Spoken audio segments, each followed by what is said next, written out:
Gente, mais uma vez, boa noite. É um prazer ter vocês aqui com a gente. Meu nome é Livonal, do grupo um dos líderes, o líder da ABC2 em Maceió, né?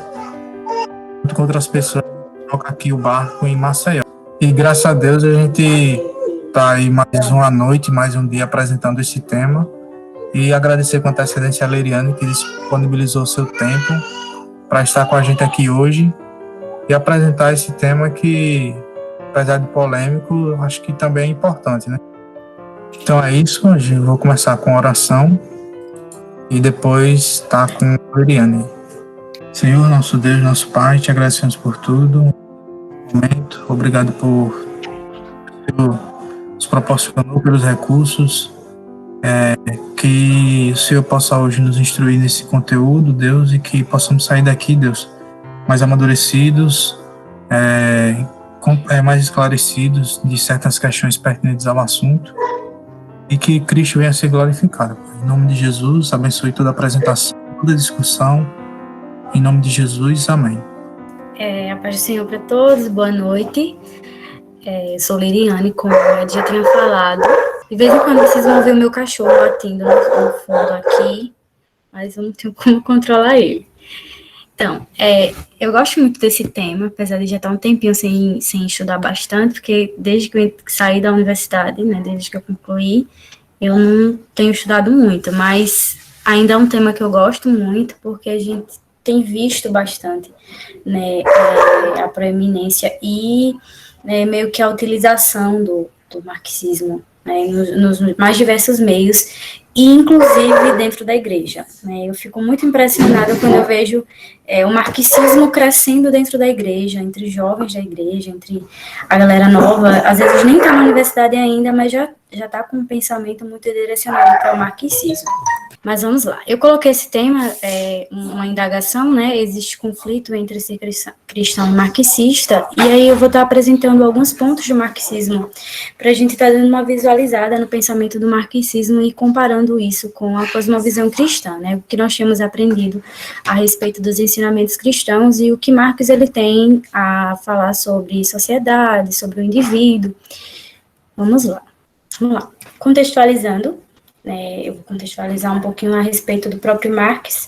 Ele escreve em Princípios da Sociedade Industrializada, né, aquele período de adaptação, né, de transição de uma sociedade, de um tipo de sociedade para outro.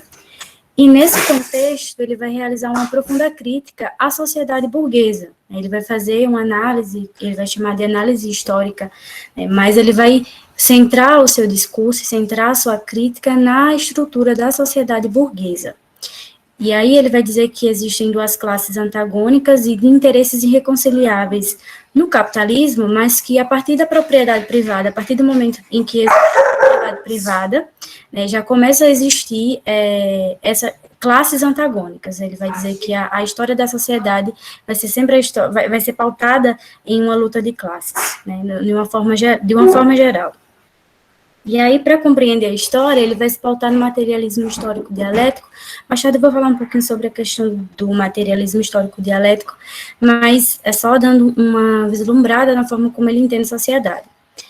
Ele defende piamente a superação do capitalismo, né, e por meio da revolução, ele fala que não existe outra forma de superarmos o capitalismo, né, e todas as mazelas que estão juntos do socialismo, às quais ele vai apontar, né, e não é apenas a revolução o que ele aponta, mas um novo tipo de sociedade, né, uma sociedade comunista, que é o fim último da sua obra, né, da sua análise de sociedade.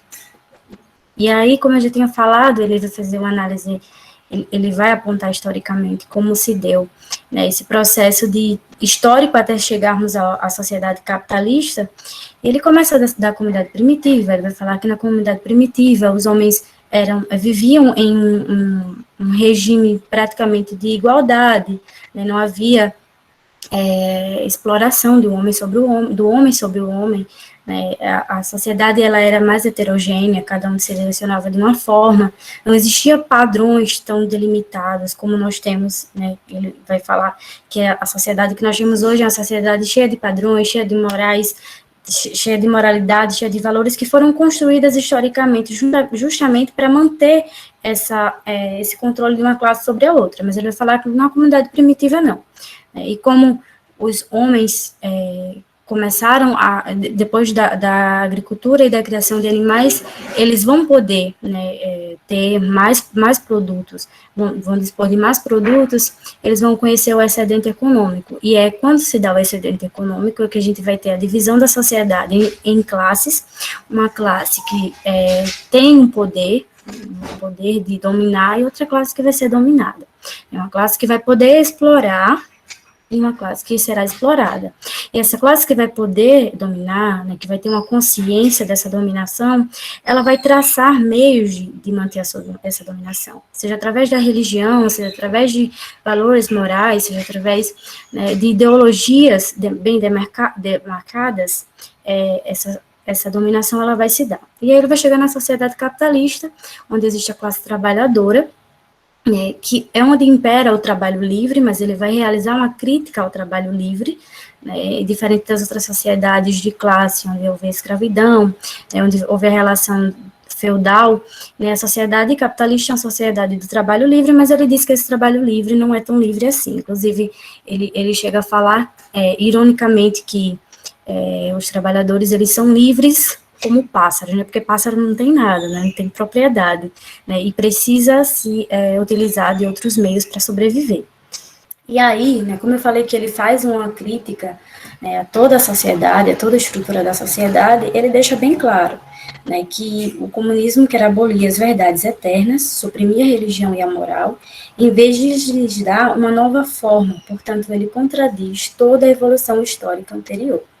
E aí, quando eu vejo um cristão querendo fazer um diálogo muito forte entre cristianismo e marxismo, eu sempre lembro dessa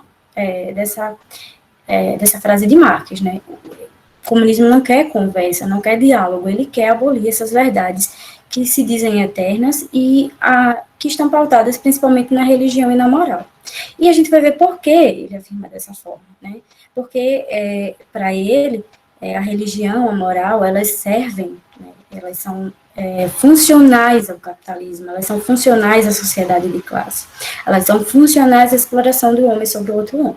Na visão de Marx, a respeito do indivíduo, do ser social, eu acredito que esse é um ponto muito interessante, porque ele vai partir da visão antropológica da evolução das espécies, e ele vai dizer que a evolução do homem, ela acontece por meio de um salto ontológico, porque o homem faz parte da própria natureza, o homem é a natureza.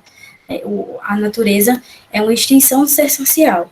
E a partir do momento em que o homem transforma a natureza, e isso através do trabalho, né, então ele está se transformando também, e transformando a sua própria realidade. Então, a partir desse momento em que o homem transforma a natureza, ele se forma, ele se constitui enquanto ser social. Enquanto não, ele continua sendo, né, parte da natureza.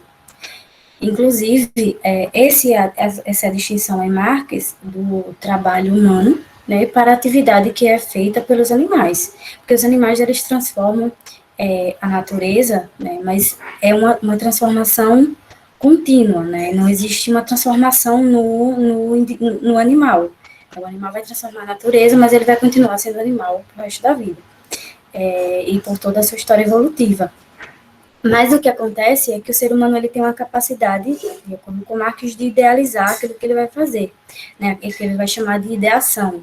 Ele vai idealizar antes, né, a partir da realidade que ele observa, a partir dos meios que ele dispõe, a partir da observação da natureza, a partir do conhecimento que ele já tem, né, então ele vai idealizar o objeto e vai concretizar o objeto, e isso ele vai chamar de objetivação. A partir desse momento, então, quando o objeto que o homem pensou é objetivado, né, e ele vai se generalizar na sociedade, vai servir para toda a sociedade, não é mais apenas uma propriedade daquele homem que o fez, mas de toda a sociedade. Então, esse processo, né, de uma forma contínua, que é chamado de dialético, né, vai estar transformando tanto o homem quanto a natureza. E isso é o que dá a evolução do homem e da sociedade, e vai torná-lo mais complexo. A sociedade, tanto a sociedade quanto o homem, né, a organização da sociedade quanto o homem, vão se tornando mais complexos nesse processo.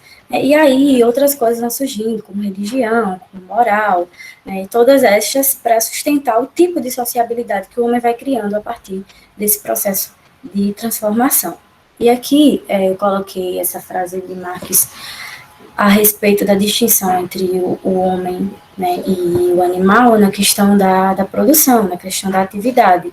Né? Ele diz que o que distingue de antemão o pior arquiteto da melhor abelha é que ela construiu o favo em sua cabeça antes de construí-lo em cera. O homem construiu, né, como eu falei anteriormente, através da ideação, o favo na cabeça antes de construir em cera. Já a abelha não.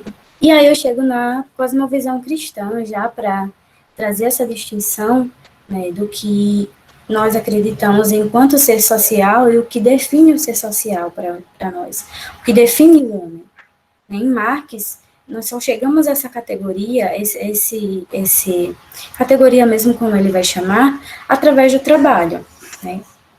Já o que nós temos aprendido é que, eu já coloquei aqui como palavra-chave mesmo, é que o homem foi criado, né? Isso é o que distingue dos outros animais, né? O processo de criação do homem, né? Quando Deus, ele diz, façamos o homem a nossa imagem e semelhança, criou homem e mulher, Deus os criou assim já, né? Com todas as suas propriedades, né? Com todas as suas características, né? Com toda a função. Deus não criou o homem e o fez evoluir de uma massa para outra massa, ou de uma essência para outra essência, mas o criou, né, de barro, o criou de acordo com a sua imagem e semelhança. Então, quando a gente vê, né, essa distinção, a gente já percebe, né, uma distinção muito importante da questão da visualização do homem na cosmovisão cristã para a visão de Marx.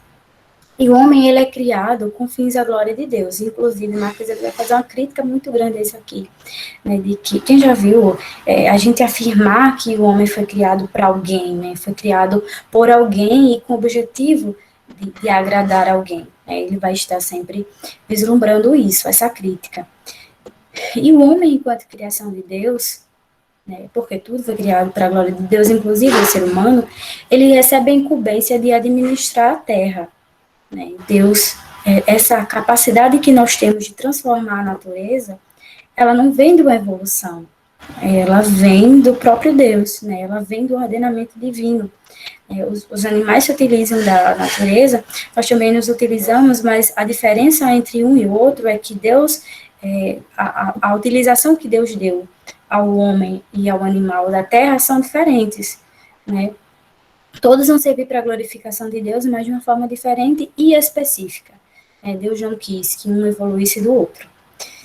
E o homem está sujeito à soberania divina. A Bíblia diz que o coração do homem faz planos, mas a resposta vem de Deus. Então, mesmo que o homem faça planos, ou arquitete, ou queira fazer isso ou aquilo, mas ele vai estar sempre abaixo e debaixo da vontade divina. E aqui, outro ponto importante é que já no início da criação o homem peca contra o Criador. E por que isso é importante? Né? Inclusive, para fazer um contraponto depois com o pensamento de Marx, é que o pecado ele vai trazer consequências tanto para o homem quanto para a natureza. Toda a criação ela geme, toda a criação ela sente, toda a criação sofre por conta do pecado do homem. Né? E assim como o pecado do homem, ele trouxe consequências, né? E mais tarde a gente vai ver a respeito da redenção.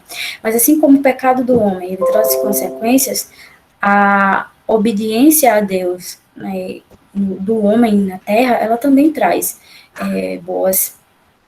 bons resultados e bons frutos. Né? Então, essa relação do Criador e da criatura, ela não desaparece, e essa distinção é essencial, né, da cosmovisão cristã e da visão de Marx. É a questão da relação entre Criador e criação. E o Criador, nós entendemos que é Deus, o Criador Supremo, né, e a criatura está sempre na necessidade e abaixo da vontade do Criador.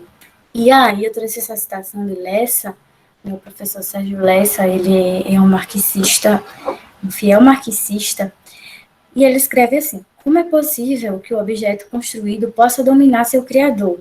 Ou, em termos filosóficos, como é possível que, ao objetivar uma prévia ideação, o que foi objetivado possa dominar o sujeito da objetivação?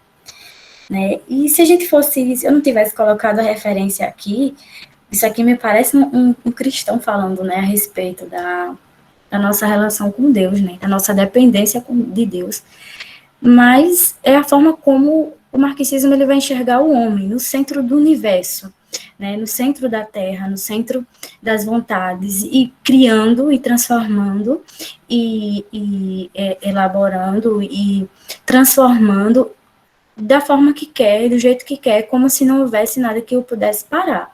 É como se o que é possível ao homem pensar e executar fosse o fim das coisas. Né? Então, não há um freio, né? Porque o homem é o criador supremo na visão de Marx. E aqui eu trouxe a citação de Romanos 9:20, né? Só para fazer um contraponto mesmo. Mas, ó homem, quem és tu, que a Deus replicas? Porventura, a coisa formada dirá o que o formou, a que a formou, por que me fizestes assim? Então, eu acho muito interessante essa relação entre um pensamento e outro, e como, né, é só uma disfunção, né, de papéis, é só um equívoco nos papéis. Enquanto Marx, ele vê o homem enquanto centro do universo, enquanto criador supremo, nós temos que Deus é o criador supremo das coisas. Continuando, né, a concepção de família em Marx. Como eu falei no primeiro slide, Marx ele vai fazer uma crítica a toda a estrutura da sociedade capitalista. Né? Primariamente, né, antes da crítica à sociedade capitalista, ele faz uma crítica à sociedade de classes, que ela surge já depois da comunidade primitiva, da sociedade primitiva, né, quando o excedente econômico passa a surgir. E quando, né, há essa distinção, né, de classes, dessa divisão da sociedade em classes, então há interesses peculiares dessas classes que querem ser mantidos, né, que os indivíduos procuram manter.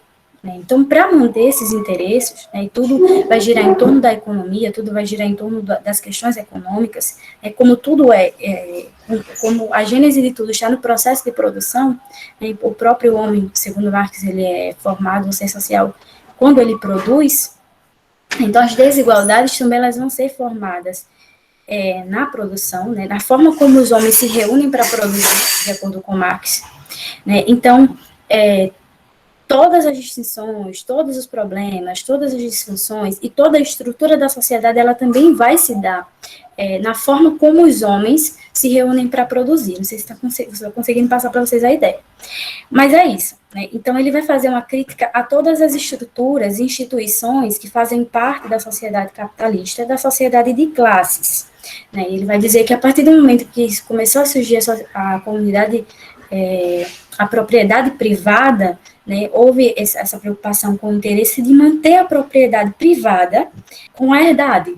Então, o homem, ele podia ter várias mulheres, né, mas ele precisava se casar com uma mulher, né, para que ele tivesse certeza que a sua herdade ficaria, né, teria continuidade. Então, tudo que ele conquistou não ia ser perdido para qualquer um, para qualquer filho, enfim, mas ele seria mantido, né, com seu nome e com a sua genética. Então, ele não trabalhou em vão.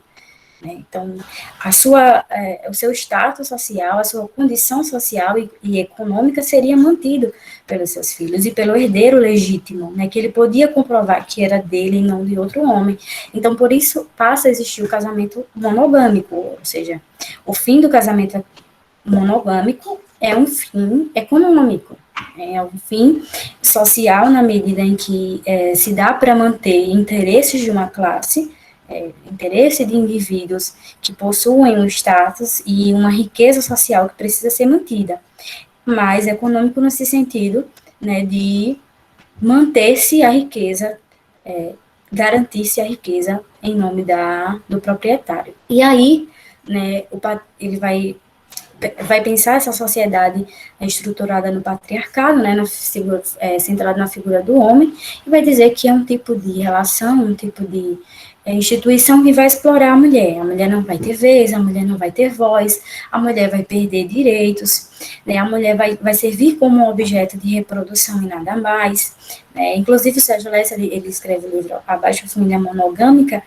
e ele é bem crítico, né, do casamento, ele diz que a maioria das pessoas que casam são infelizes, ou se não todas, né, e o divórcio também é outro processo desestruturante, mas que é pior para a mulher do que para o homem, né, e que isso se dá por forças da sociedade, né? A gente está tão envolvido com a moralidade da sociedade capitalista que a gente acaba se casando, mas que não é uma coisa boa.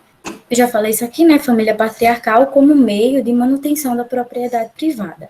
Então, por isso que vai se ter uma defesa tão grande. E aí, para essa defesa, a gente vai se usar de ideologias, né, conservadoras, né, ideologias religiosas, né, aquela relação que nós fazemos, né, de Deus enquanto Criador, enquanto Jesus enquanto noivo, e Igreja enquanto noiva. Essa relação, ele diz que tudo isso vai ser criado pelas pessoas, né, para dar base a esse pensamento da propriedade, a esse casamento da concepção de família e de casamento de forma geral. Que eu trouxe mais duas citações. O burguês vê sua mulher como um mero instrumento de produção. Ele ouve dizer que os instrumentos de produção devem ser explorados de forma comum e conclui naturalmente que haverá comunidade de mulheres. Ele não imagina que, nesse caso, trata-se precisamente de abolir o papel da mulher como um simples instrumento de produção. Então, na visão de Marx, a mulher, na sociedade capitalista, ela está lá também somente como instrumento de produção, ela é um objeto, né? Ela não tem poder de decisão, ela não tem autoridade nenhuma, ela não tem... O papel que ela cumpre é um papel de ser esposa e de mãe, e esse papel de esposa e de mãe são papéis de exploração, porque servem aos interesses do marido, do burguês, né, e do capitalismo. E aí eu trouxe uma citação a respeito também da educação, porque em Marx também ele vai ver a questão da exploração das crianças, né? Ele vai dizer que as crianças também são exploradas com o interesse dos pais, a mesma situação. Vocês nos acusam de desejar abolir a exploração das crianças pelos pais? Nós confessamos esse crime. Vocês afirmam, porém, que queremos abolir os vínculos mais íntimos na medida em que propomos substituir a educação doméstica pela social, né? Por entender que a educação doméstica ela é voltada sempre para o mesmo fim, que é de afirmar o papel da mulher e afirmar o papel do homem, então vai se entender que é necessário, né, uma intervenção do Estado, e esse Estado já com pensamento marxista, né, na educação dos filhos, na educação da criança. Então, o pai e a mãe, se a gente permitir, eles vão formar crianças, né, para terem a mentalidade do capitalismo, né, a mentalidade da propriedade privada e dessa disfunção de papéis, de homem e mulher. Então, é necessário que o Estado intervenha, esse é o pensamento, né, que baseia essa frase. É necessário que o Estado intervenha para que isso não venha acontecer. A gente precisa emancipar esse homem já desde a sua infância, essa mulher desde a sua infância, dizendo para ele que ele pode ser exatamente o que ele quiser, dizendo para ela que ela pode ser exatamente o que ela quiser, dizendo que existe uma sociedade que explora, uma sociedade ruim, e que a gente precisa transformar isso, né, e pensar nessa sociedade emancipada. Né? Então, ele vai nesse sentido de família. Casamento enquanto instituição divina. O casamento ele serve para a reprodução de seres humanos, né, tem esse objetivo, tem esse fim, né, a união máxima, né, do homem e a mulher, pois quando eles se casam, eles se formam em uma única carne agora, né, mas também eles dividem, né, o papel de dominação da terra. Deus os permitiu, os deu o direito e o dever, inclusive, a incumbência de cuidar da terra, né, e aí a gente entra em uma discussão, inclusive, que vai servir de base, né, contra o feminismo, né, a questão de papéis diferentes que os homens recebem e as mulheres recebem, né, o homem é o cabeça, a mulher é a cor, é a auxiliadora, é para ser a adjutora, né, uma adjutora idônea, mas homens e mulheres, eles possuem valor igual, eles foram criados igualmente a imagem e semelhança de Deus. Né? De igual forma, eles foram criados à imagem e semelhança de Deus, e de igual forma eles recebem o ordenamento de cuidar da terra. Então, não existe uma relação de exploração nesse sentido no casamento. Né? Claro que aí a gente vai entrar em uma discussão muito maior, de que existe realmente machismo, de que existem estruturas machistas, de que existem pessoas machistas, mas essa é outra discussão. Né? A gente discute aqui no campo das ideias e no campo do como deve ser, né? Do como é instituído por Deus. E o casamento, ele vai figurar o relacionamento de Cristo e a igreja, né?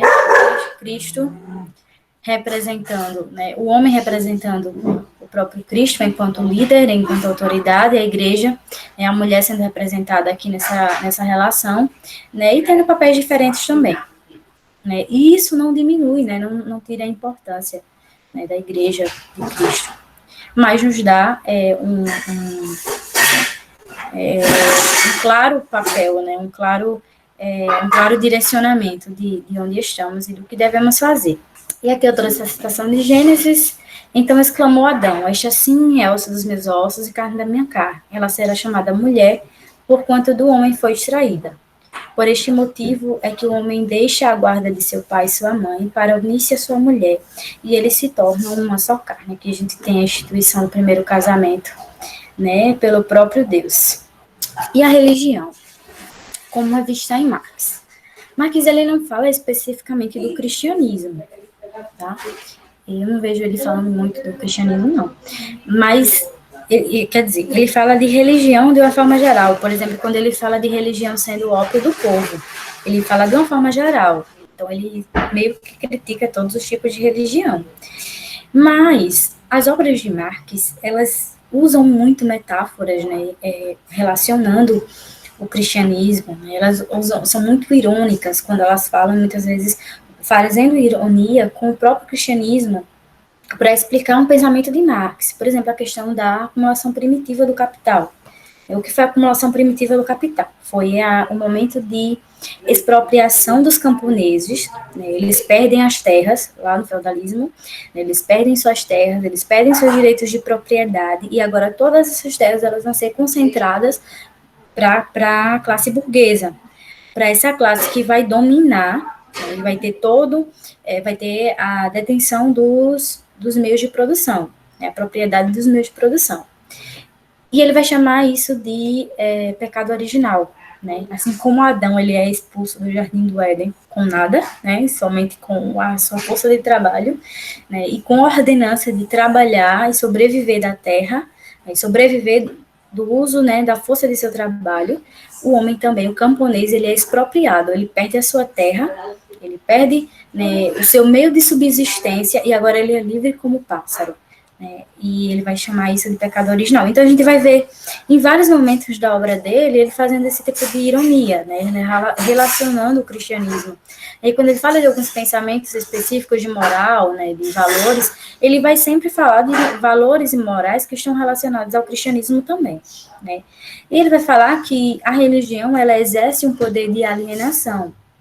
O que é alienação? É você ter algo que você poderia explicar de forma natural, mas você colocá-lo acima e além daquilo que é natural, daquilo que é material, na verdade, daquilo que está no nível concreto das coisas. Por exemplo, as comunidades primitivas, elas vão acreditar em poderes sobrenaturais provenientes da natureza. Né? E as religiões elas vão ter deuses, né, seres místicos, né, seres transcendentes. E isso vai servir, né, Marx ele vai dizer que a religião ela vai servir de base de sustentação das sociedades de classes. Por quê? A religião ela tem o poder de incutir um pensamento, de incutir uma ideologia, né, e que essa ideologia ela vai sempre provir da classe que está no poder.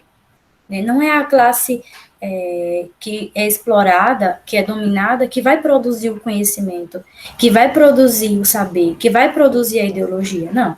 Quem está no poder é que vai produzir e que vai dizer para os outros, olha, é assim, é dessa forma e é porque é. E isso por meio da educação, por meio do direito, né, e por meio da religião.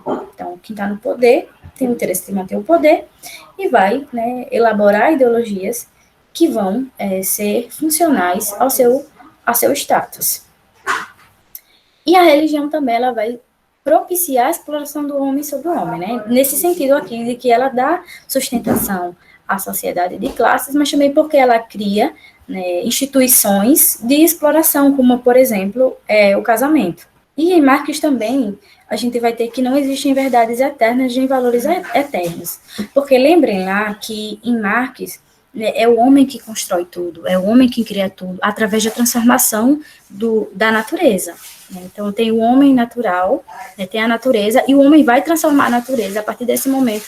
Ele vai construir, né, não só produtos, não só meios, não só instrumentos, mas também conhecimento, também saber. Né? E esse saber, ele vai vir exatamente dessa transformação da natureza. Né? Então, a moralidade também ela é construída nessa relação. Né? E cada sociedade ela vai ter um tipo de moralidade diferente, que vai ser construída, né, nessa relação de transformação e da criação de bens. Né? Então, os valores e a moral que existe, que é presente na sociedade capitalista, ela é diferente do tipo de moralidade que existe na comunidade primitiva. E até certo ponto isso faz sentido. Mas o que nós entendemos é que, independente de se aquela sociedade se utiliza ou não de uma direção moral, de uma direção de valores, existem valores que são eternos e que são transcendentes, né? E que, independente da gente acolher ou não aquele tipo de valor, aquele tipo de moral, ele vai existir, porque provém próprio Deus.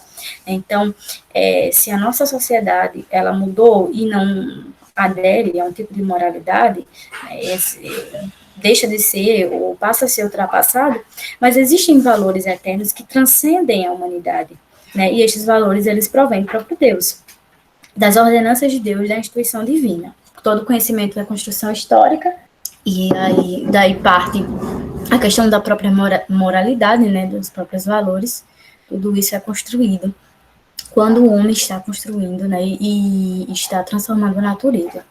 O homem é artífice de sua própria história. Eu acho que eu já falei sobre isso, né, que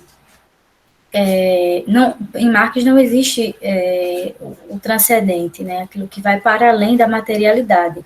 Né, tudo está na materialidade das coisas. Tudo pode ser explicado a partir da transformação da natureza, né, e nessa produção econômica.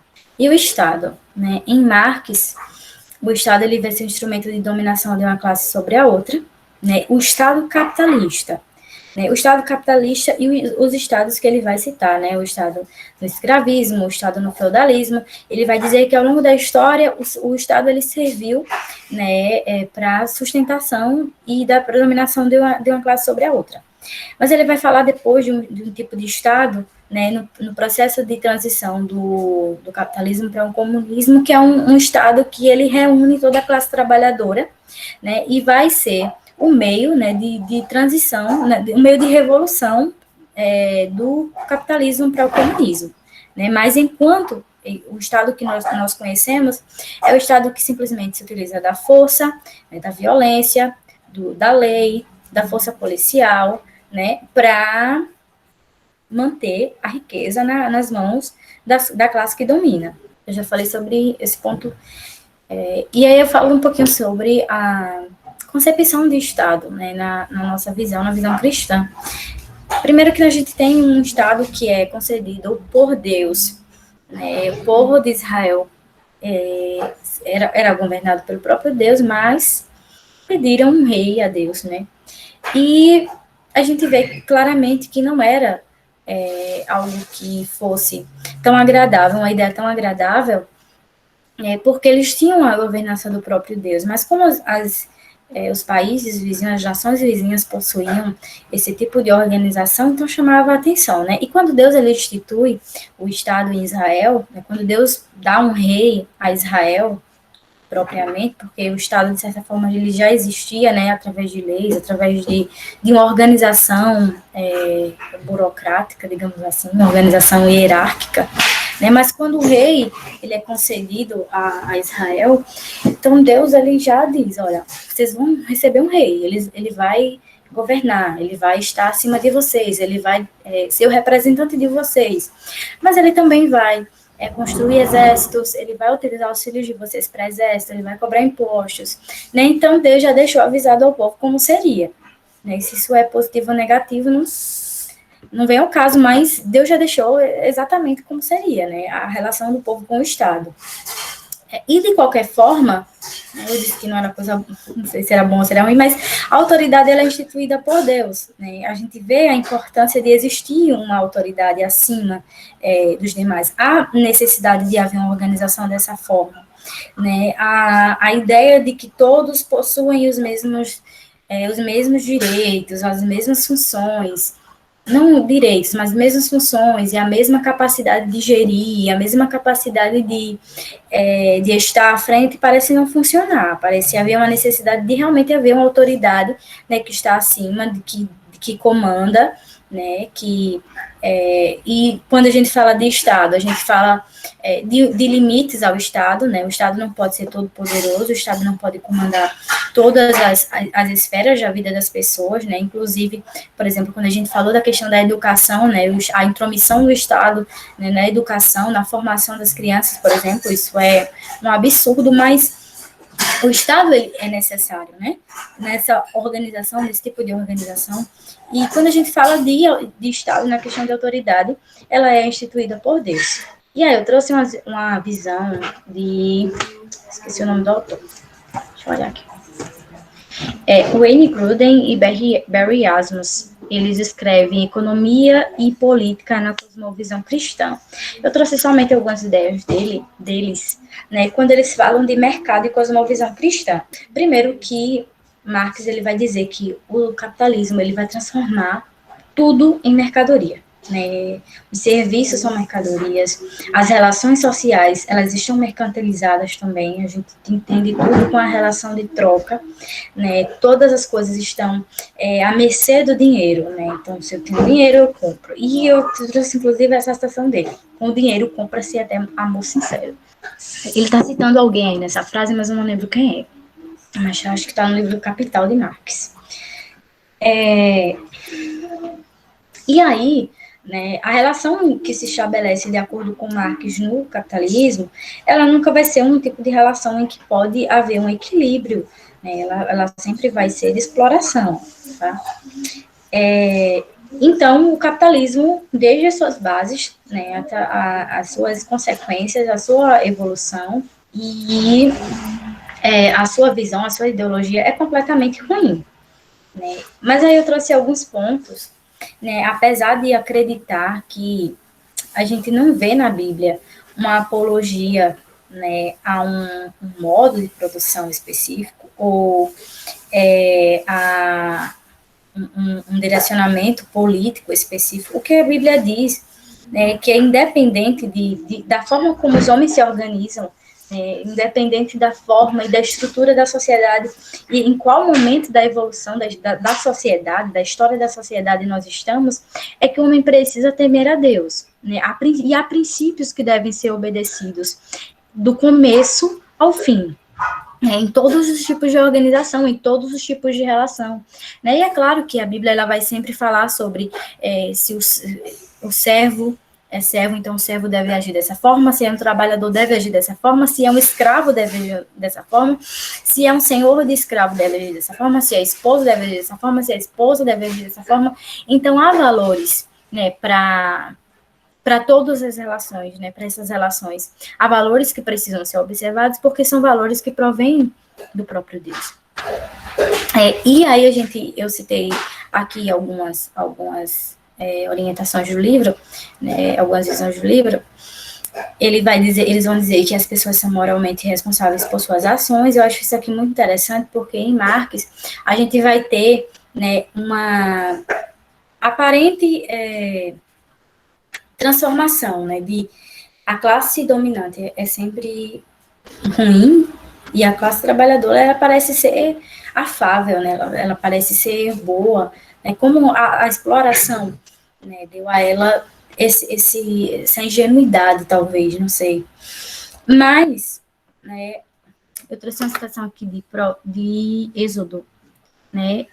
O 3 e o 6, ele diz: nem ao pobre favorecerás na sua demanda, e depois ele diz no 6, não perverterás o direito do teu pobre na sua demanda. Então, a questão, né, de ser pobre ou de ser rico, né, o status social, ele não muda, ele não altera a situação das coisas, a justiça divina, por exemplo. Né? Então, o pobre, ele é tão responsável quanto o rico por suas ações. Então, o tanto de maldade que ele fizer será o tanto de maldade que ele colherá se não houver uma redenção por meio de Cristo Jesus, se não houver arrependimento de pecados. Né? E aqui outra ideia é que é moralmente bom criar com os recursos da terra. Isso a gente vê lá no Jardim do Éden, quando Deus ele ordena ao homem, né, que produza, né, que domine a terra, que domine os animais, né, que administre todos esses recursos. Eles também falam que livre mercado e amor próximo, amor próximo como a si mesmo. Ele relaciona, né, a questão do livre mercado e do amar ao próximo como a si mesmo.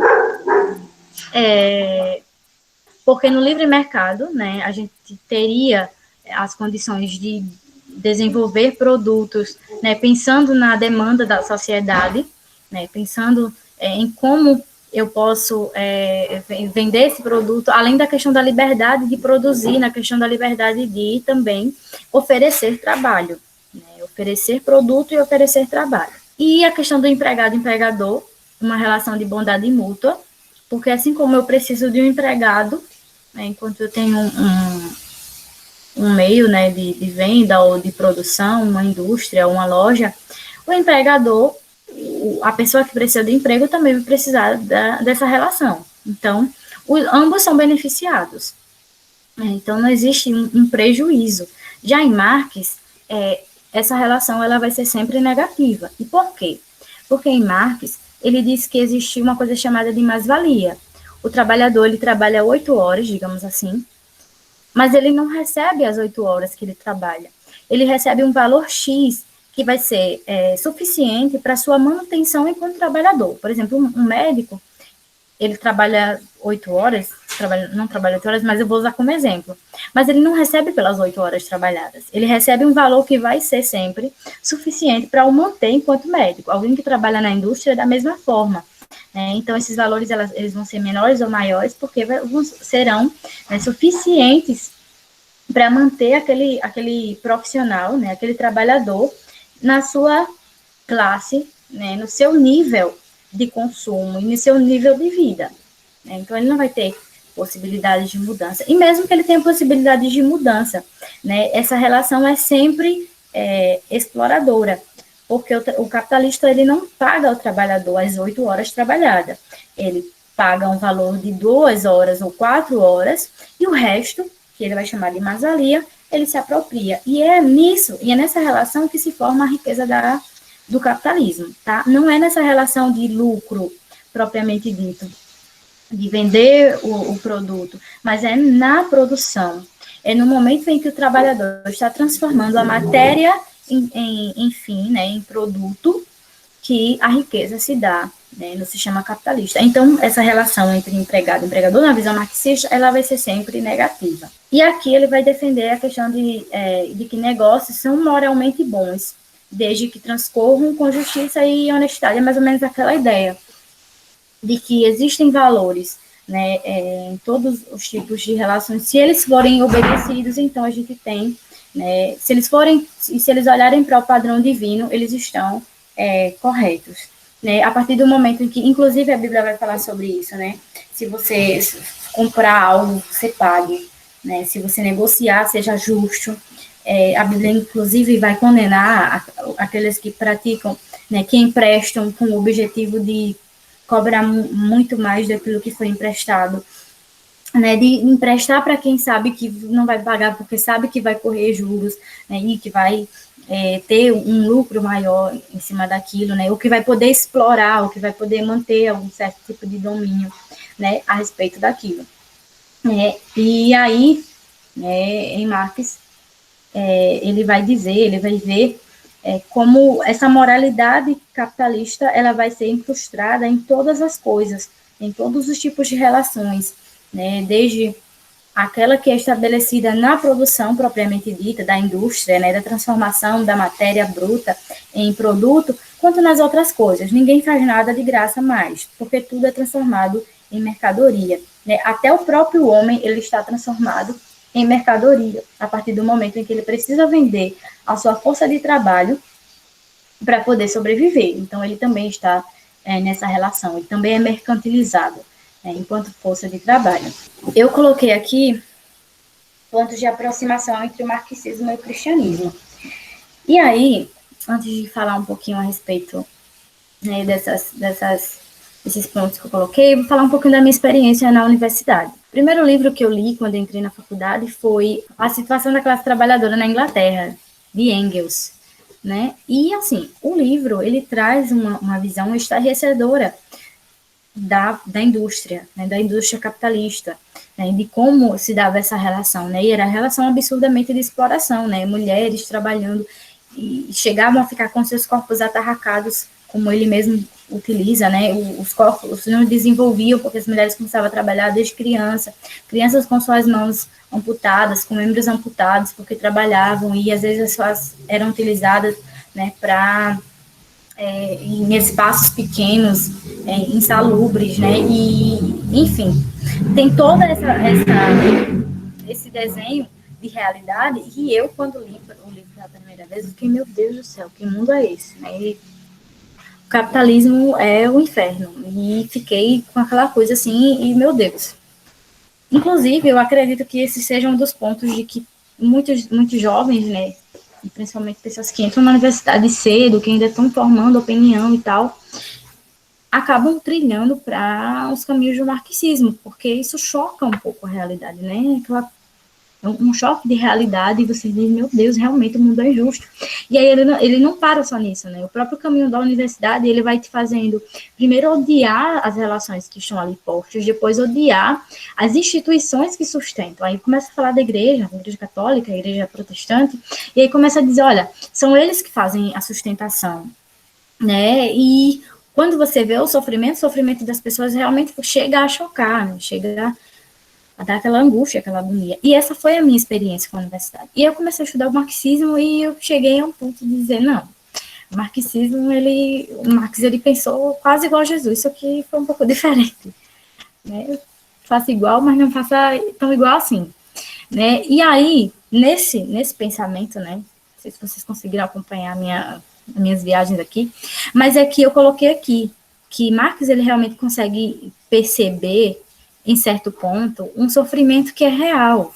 Os homens, independente da forma como a sociedade é estabelecida, né, e esse é o erro de Marx, né, que não é só no capitalismo, mas ele vai dizer que no capitalismo essa exploração é muito maior, esse sofrimento é muito maior, a pobreza, a miséria são de formas diferentes, porque a gente hoje tem capacidade de produzir e de acabar com a fome do mundo, de acabar com a miséria do mundo, e a gente só não acaba porque a gente não quer, mas essa realidade de exploração, essa realidade de violência, essa realidade de maldade, ela não está só no capitalismo, ela está em todas os outros tipos de sociedade, mas há um sofrimento real. Né? E este talvez seja o maior ponto de aproximação entre marxismo e cristianismo, é de ver esse sofrimento no cristianismo. Ele vai ver um sofrimento, né, que não é de uma classe só, mas de contemplar e de conseguir vislumbrar esse sofrimento.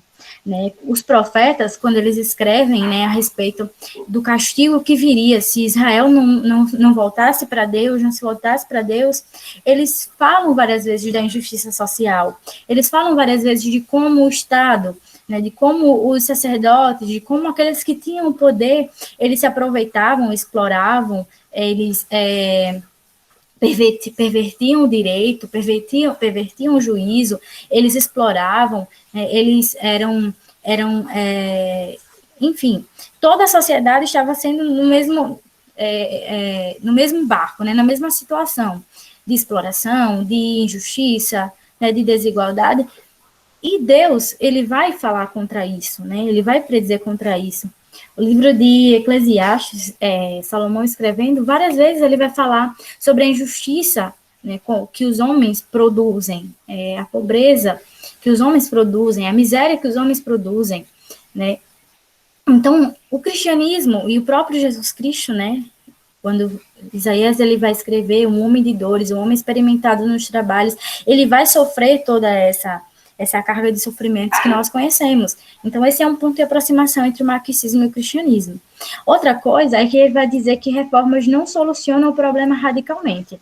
E embora eu veja muito o marxismo sendo utilizado pelos progressistas, né, Marx ele não acredita nesse progresso de sociedade, ele acredita no rompimento de sociedade. Né? Então, se a gente continuar. Inclusive, né, eu sou formada em serviço social, mas os marxistas, eles produzem uma crítica muito grande quanto a políticas públicas, né, a políticas de governo, porque ele diz que isso serve simplesmente para manter a classe trabalhadora caladinha, quietinha, né, para equilibrar.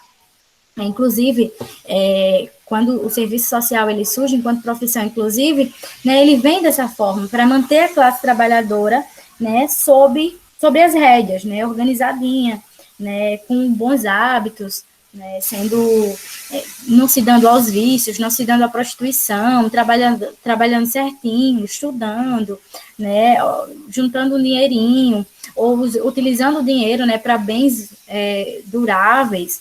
Então, quando a gente melhora a sociedade capitalista, né, quando a gente distribui um pouco, né, e pensa em questões de políticas públicas, políticas sociais, elas vão, na verdade, sustentar o sistema capitalista funcionando. É isso que o marxismo vai pensar. Então, você precisa romper com esse tipo de sociedade. Enquanto não houver esse rompimento, enquanto não houver essa desestruturação total do capitalismo, então você sempre vai ter pobreza, você sempre vai ter miséria, e o mais importante, você vai sempre ter uma classe que explora e uma classe que é explorada, uma classe que é capitalista e outra classe que é trabalhadora, uma classe que vive do trabalho, uma classe que usurpa o trabalho, certo? Então, esse também é um ponto de aproximação entre o cristianismo e o marxismo, no sentido de que nós entendemos que a gente pode sim e a gente deve sim trabalhar em prol da sociedade, inclusive enquanto eu sou um bom aluno, né, inclusive enquanto você é um bom profissional, inclusive enquanto você é um bom pai, uma boa mãe, uma boa esposa, um bom filho, enquanto você é um bom cristão que serve, né, a Cristo, você está fazendo bem à sociedade, né, você está fazendo bem ao seu entorno, à sua família, à sua comunidade, mas isso não resolve radicalmente o problema. Né? Nós entendemos que somente Cristo é que tem o poder de reestruturar, né, e somente a força do evangelho pode libertar, né, o mundo, a natureza e o homem da exploração e dos males causados pelo pecado. Então, nesse sentido de reforma não solucionar, né, o problema radicalmente, o que é radicalmente? E aí a raiz do problema, a gente tem também uma aproximação. A água acabou e a minha garganta tá seca. E aí, sabe aquela ideia que a gente tem no cristianismo de unidade, sabe? De a gente, enquanto irmãos, né, contribuir com o bem do outro, né, contribuir com a vida saudável do outro, espiritualmente falando, né, contribuir, né, moralmente, materialmente falando. O Marx, ele talvez, eu não sei que vislumbre ele faz, mas ele faz isso da classe trabalhadora. Né, ele percebe ou ele pretende uma certa unidade da classe trabalhadora. Eu vou explicar, aí não coloquei a citação aqui, mas depois eu coloco lá. Enfim, eu coloquei esses dois pontinhos aqui em Marx. A classe trabalhadora, ela assume uma espécie de transcendência de pureza de caráter concedida por sua condição de classe. Tanto que basta ali a consciência de exploração, basta que ela tome o poder das mãos da burguesia para que o individualismo burguês desapareça. Ele defende um tipo de unidade do proprietário também, do proletariado também. Chega a afirmar que eles não possuem pátria. A pátria é a sua classe unida.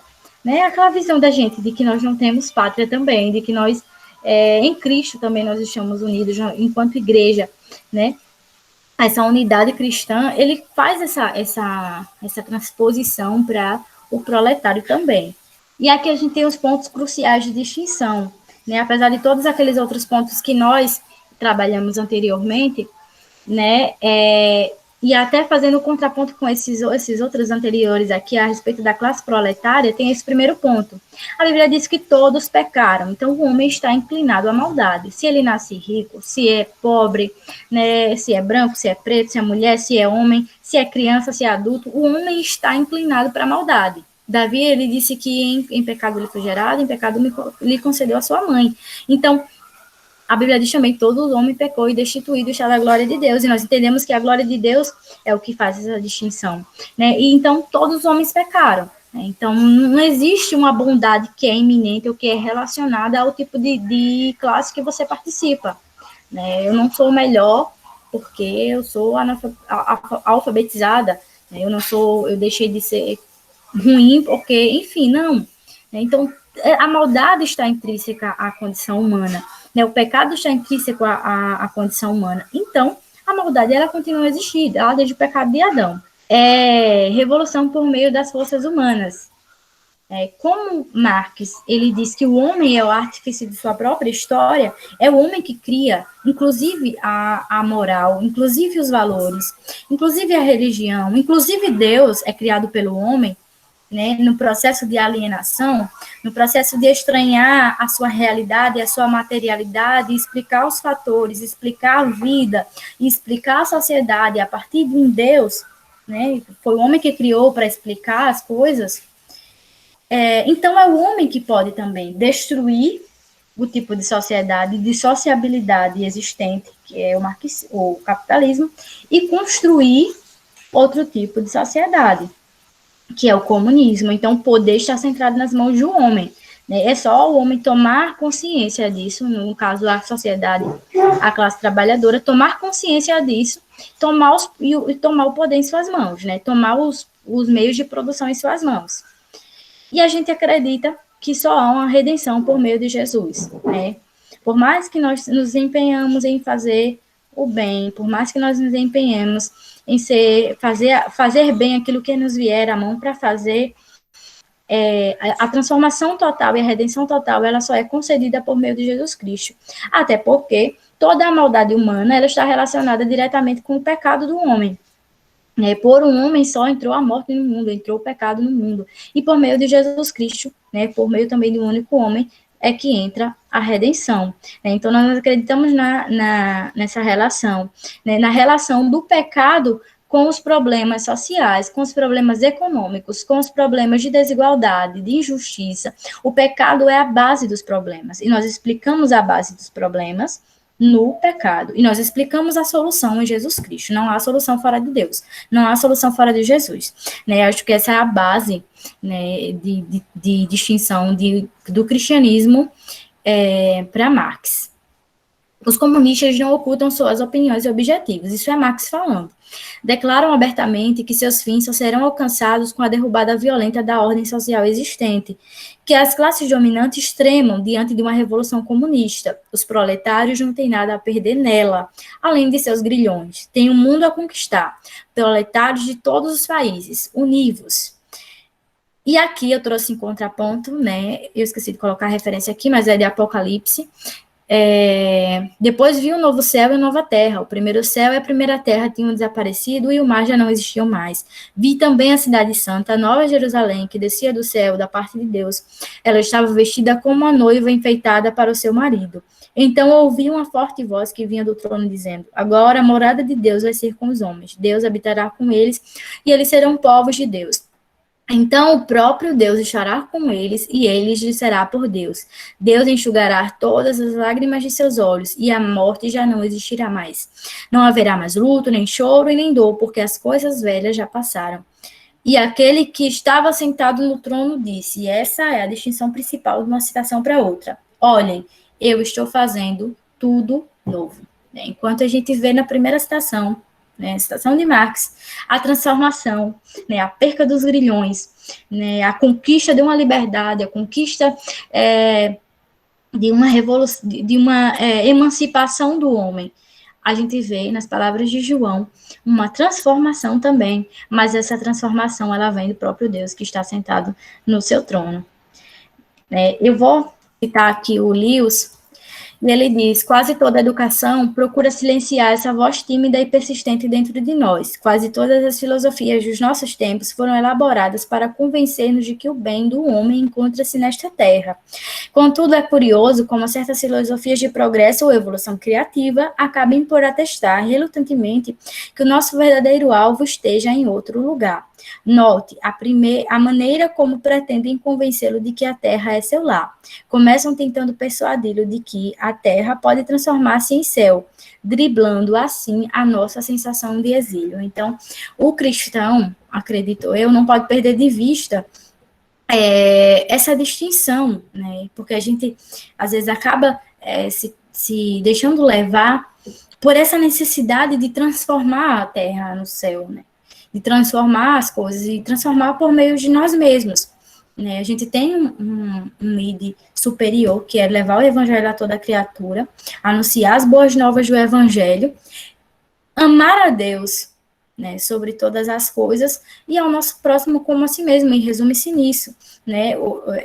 Eu gosto muito de perceber quando Salomão está lá escrevendo Provérbios, ele faz um monte de advertências, ele dá um monte de orientações e de instruções, mas no final do livro ele diz, olha, o fim da sabedoria é esse, teme a Deus, esse é o dever de todo homem. Então, mesmo quando nós vamos explicar a sociedade, mesmo quando nós vamos explicar os problemas sociais, mesmo quando nós vamos dar soluções aos problemas sociais, a gente tem sempre que voltar para o que Deus está dizendo, para o que Deus está falando, para o que Deus deixou como certo e como errado. Então, é isso. Né? Enquanto eu... Deixa eu perder uma coisinha aqui. Ai, não lembro. Enfim. Mas as referências aí e... Né, enquanto... eu acho que a distinção, né, suprema de Marx e o cristianismo é essa questão de colocar, né, o centro de um ou de outro, né? O cristianismo, ele centraliza Deus, a vontade divina, enquanto o marxismo, ele vai centralizar o homem. Inclusive, por isso, ele vai se chamar de materialismo, né? Materialismo histórico dialético. Então, gente, é isso daí. Terminando a apresentação já.